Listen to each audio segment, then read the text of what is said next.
Done training. Yeah, I'm sure. Yeah, so do you mind? You can just drop that in down and then clip this to the top. Yeah, So there's the man, just getting mic'd up, Andy Ruiz himself. There we go.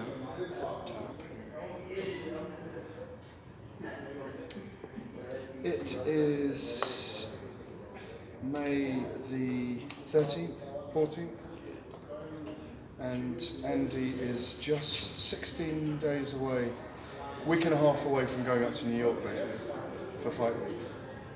Watched you work out. It all looks very good, very light in the feet, explosive, up for That's it. a plan. You've got the face of a choir boy at the moment. I think You don't look a day over 22. those are the dangerous ones. Yeah, that's right. Okay. I'm going to rattle through here. You talk as much or as little. I'm going to talk about your life with you, yeah? Okay, stand by 1 second. This is going to be the best interview you've ever done. Just confirming audios. Yeah, you just tell me when you're ready to roll. I'm already rolling. Just check mine is on already. Yeah, mine can I is. hear you talk? Just see if you... Can we hear you? Hello, testing. 1, 2, 3. You just got a little bit. Great. Hey. Oh, it might be you got a little mole on, right? Oh, yeah, I I saw a do. little mole. I thought it was about food. Beauty spot. That's They what call it a say. beauty spot, Yeah. don't they? All right, great. Okay. You tell me when you're ready to roll. Yeah? I am ready. So do I when you look are. at you? Yes. Yeah. Yes. Yeah. Don't forget to clap, yeah? When Yeah. you're ready to go. Okay. No, it's going already. I was just focusing for you. Okay, thank you very much. And then could you just clap in front of your face? Okay. Perfect. Ready to go.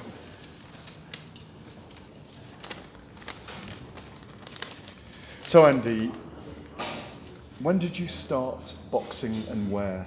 I started boxing when I was 6 years old. My dad took me to a gym in South Central California where I grew up. I was a really hyperactive kid, breaking everything, getting in trouble. Driving my mom nuts. So my dad took me to a boxing gym and to let the energy loose and what do you know? I fell in love with the sport. Your dad told me that you were, even at the age of 10, you were having fights with fully grown men. Yeah, I was fighting a lot of cops. I was 10, 11, 12 years old fighting with cops. A lot of grown men, I think that's where I got a lot of experience as well. Fighting older guys, taking punches from grown men, and I'm just a little kid, so I thought that was pretty good of my dad doing that. This was in Imperial, yeah? Imperial, in California. California. Tell me about the place you grew up in that sense. Imperial, California, it's a small town, everybody knows everybody. It's a farmer's valley, It's very rural, yeah? Yes, a lot of lechuga, that's lettuce, onions, all the vegetables that come out from there. So everybody knows everybody, and we're 10 minutes away from Mexicali, Baja California. So that's where I grew up as well. And when I was young, going back and forth training, and that's why we represent Mexicali, Baja California, because I did almost all my amateur career over there and training, going back and forth from the border back to the United States. When did you first realize, like say you laced them up when you were in elementary school really, when did you first realize that you had talent at this? The first time I knew that I was made for boxing was when I was knocking guys out. Big chubby guy, surprising everybody, like, whoa man, look at this big chubby guy beating up this big buff guy, and that has a lot of muscles, this and that. But that's when I started getting more confidence, and I joined the Mexican Olympic team, and we traveled all over the world competing against different countries. So that gave me a big motivation, a big advantage, competing around the world. Are you very sad? It was the Beijing Olympics you were trying to go to, wasn't it? Oscar Rivas went instead, didn't he? You were fighting off against him. I actually lost against Oscar Rivas. I would love to fight him. Down the line, yeah. Yes, of course. I know he has a good fight, fighting Dylan White. Best of luck to both of them. But Who wins that? I don't know. It's going to be pretty good. Oscar Rivas, he comes forward.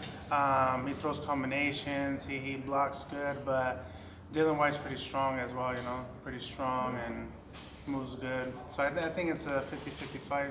You could maybe fight both of them down the line. Yeah, that would be. Dylan White really says good. to no one. You say no to no one. I think that would be a really good matchup because we both like to bang. We go towards each other, so we're not scared of nobody. So I think that would be a really good matchup. When you were growing up, who were the boxers that you enjoyed watching? Your favourite styles and boxers? I think I know Chavez, Julio Cesar Chavez. He was a Mexican idol, you know, for all the Mexican fighters, and I loved Holyfield because he wasn't scared of that. Everybody was scared of Mike Tyson, and he was not, you know. And I sparred with him a lot of times, so he gave me good advices as well. Lennox Lewis. I think those three were the main guys. So when you were in your teens, they were very much, or when you were like 8, 9, 10, 11, 12, those were the guys around then. Yeah. You looked up to them, yeah? Yeah, of course, especially Chavez and Holyfield. I know Holyfield I was way younger than when he was coming up, but I would see a lot of videos of him and Lennox Lewis, even though Lennox Lewis is a big guy, but he would knock everybody out. I get the sense that you don't like bullies, and you were always happy to step in against a bully. And you, as you say, you might have been this big guy, maybe looked a little bit overweight when you were young. I don't know if you were, where you go, no, I'm going to take this bully out and show him. Was that what you were talking about? Is that how you came into it, really?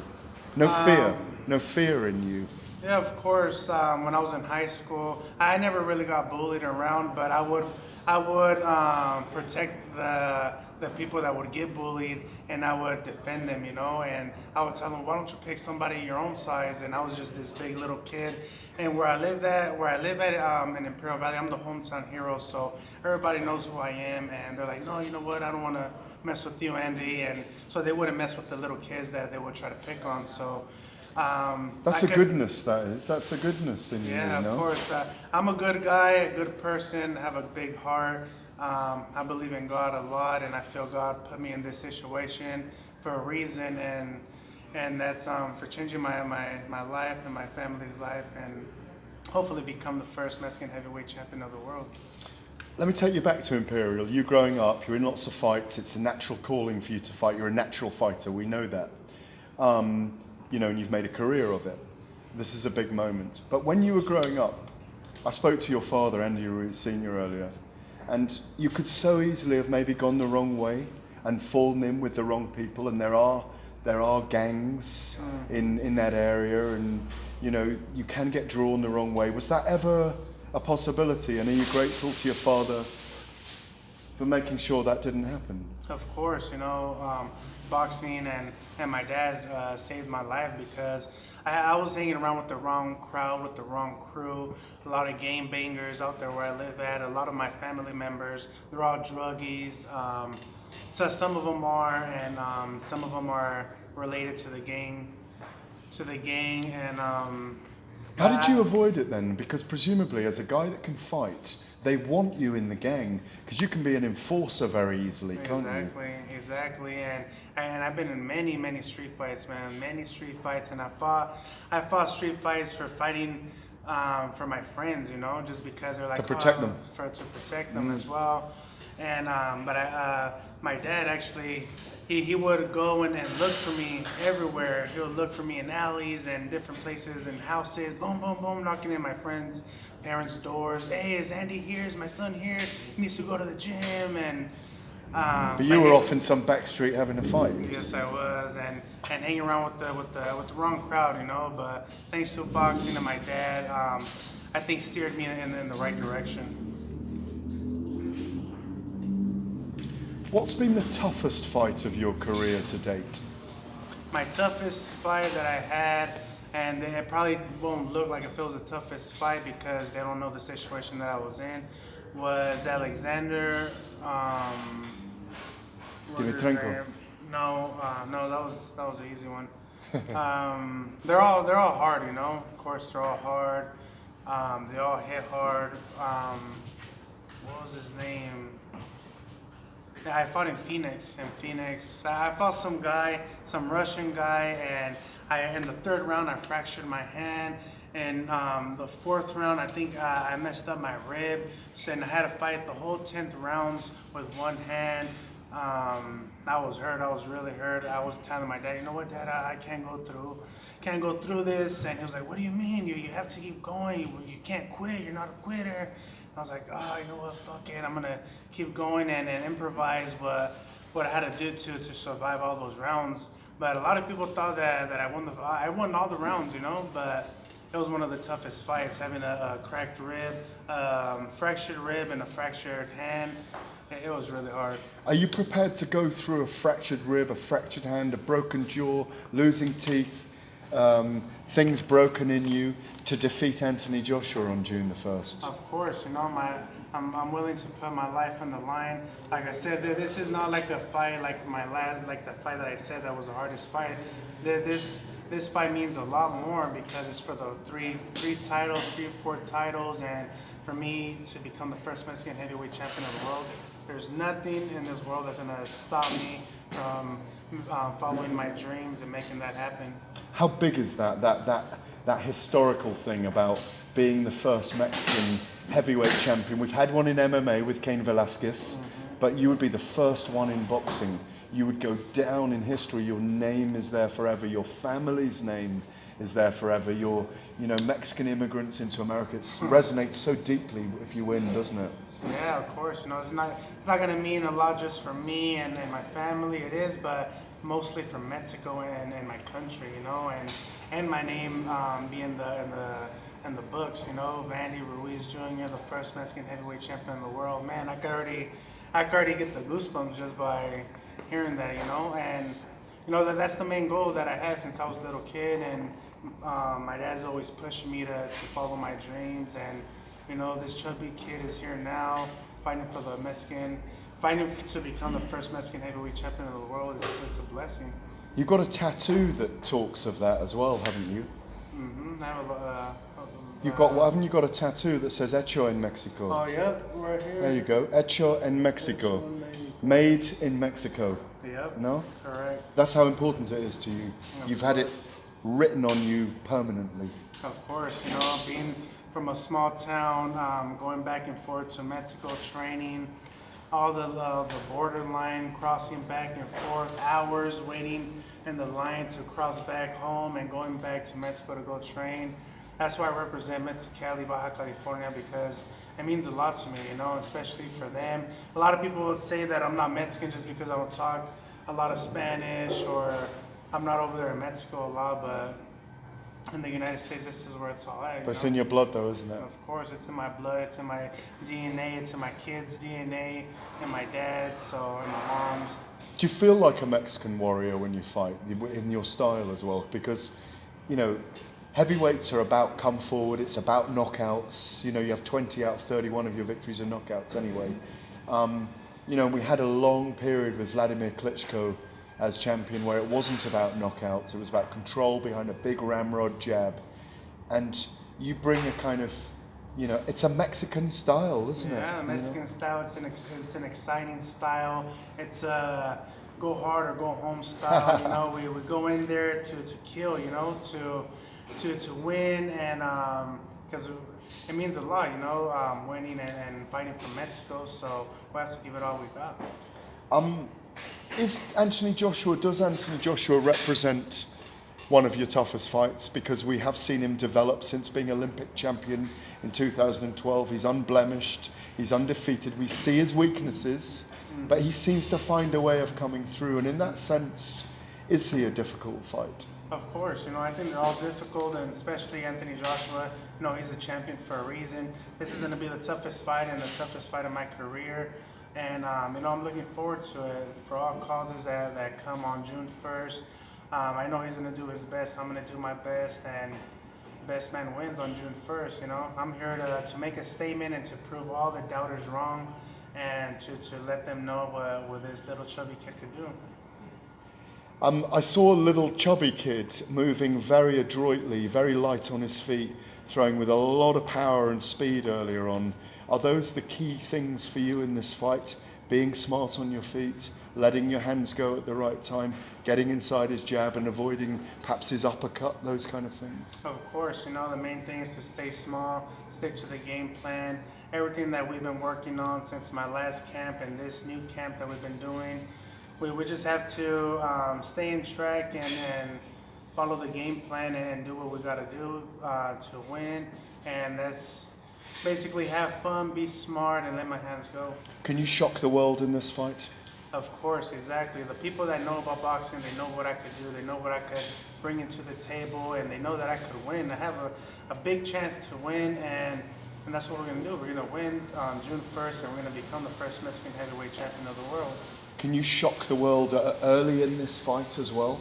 Of course, in this heavyweight division, it only takes one shot to change the whole fight, to change the whole game. So, God willing, the faster it is, the better we get to go home and celebrate. No overtime, eh? We got audio down on that last one.